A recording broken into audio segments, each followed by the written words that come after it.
Simple sign, paano malaman na nasa tamang relasyon ka na.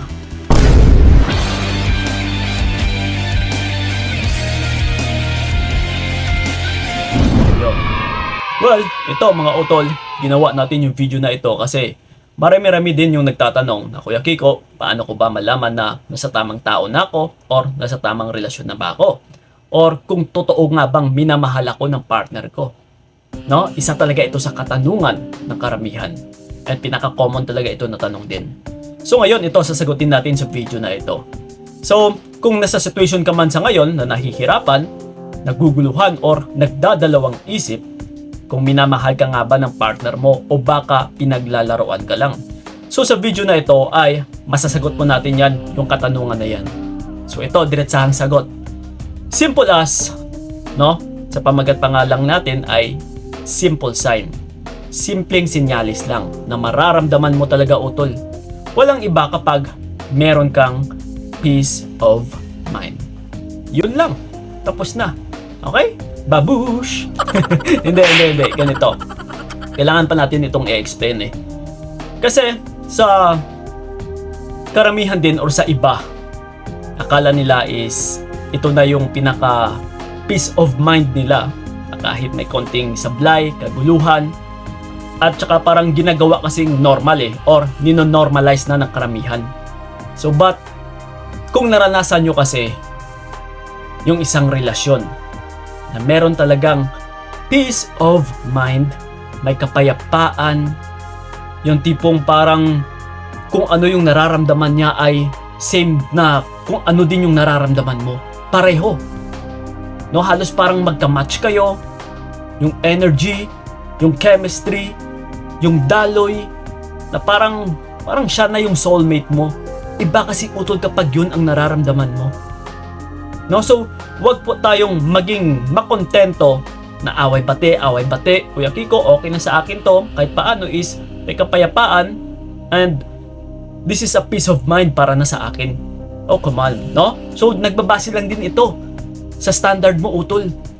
Na kung okay na sa'yo na ganon, na nakokontento ka na, then actually kung tutuusin, no, is meron pa sana na mabibigyan na mas higit pa na mabibigyan ka ng kapayapaan compare sa relationship mo na yan sa ngayon.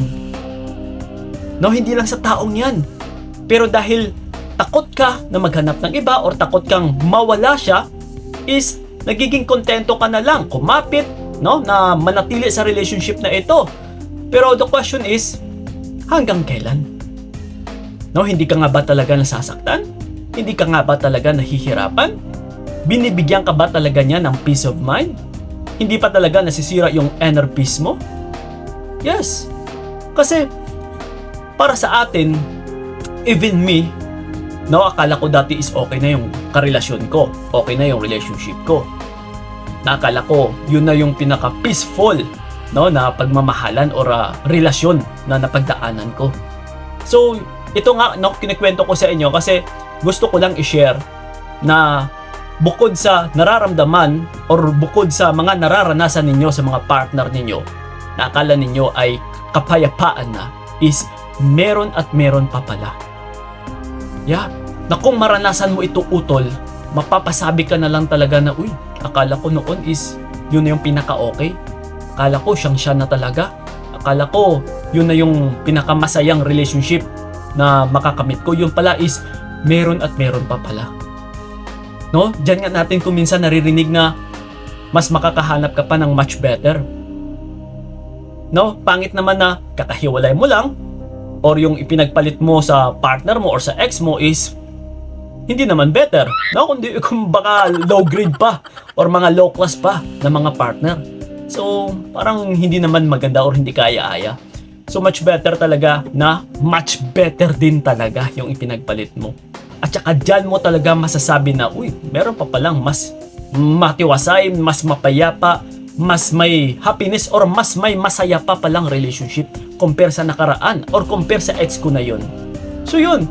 So, dyan mo lang po malalaman. No, ngayon, pakiramdaman mo kung ikaw man ay nasa kalagitnaan ng relationship ninyo.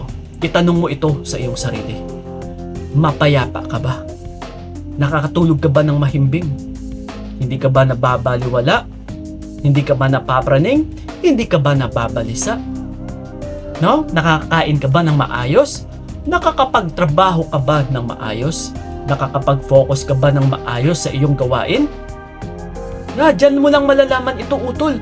Kung masasagot mo sa aking oo lahat-lahat, then nasa tamang relationship ka. Pero kung merong sablay, Kuya Kiko, hindi nga ako makakatulog dahil sa kanya, hindi nga ako makapag-focus sa trabaho ko dahil sa kanya, napapraning ako, palagi ko siyang nababantayan or binabantayan, nagsiselos ako palagi, sakit sa ulo, so then, wala ka sa tamang relationship, utol. Wala ka sa mapayapang relasyon. Wala kang peace of mind, in short. So dyan mo po malalaman. Simple sign lang po yan. Now, so sa mga nagtatanong man dyan, paano nga ba malaman kung nasa tamang relationship ka? Simple as, tignan mo kung may kapayapaan ka dyan. Hindi yung payapa na mayapa na, ha? Kung mapayapa nga ba yung relationship ninyo. Okay? Copy? So yun lang po.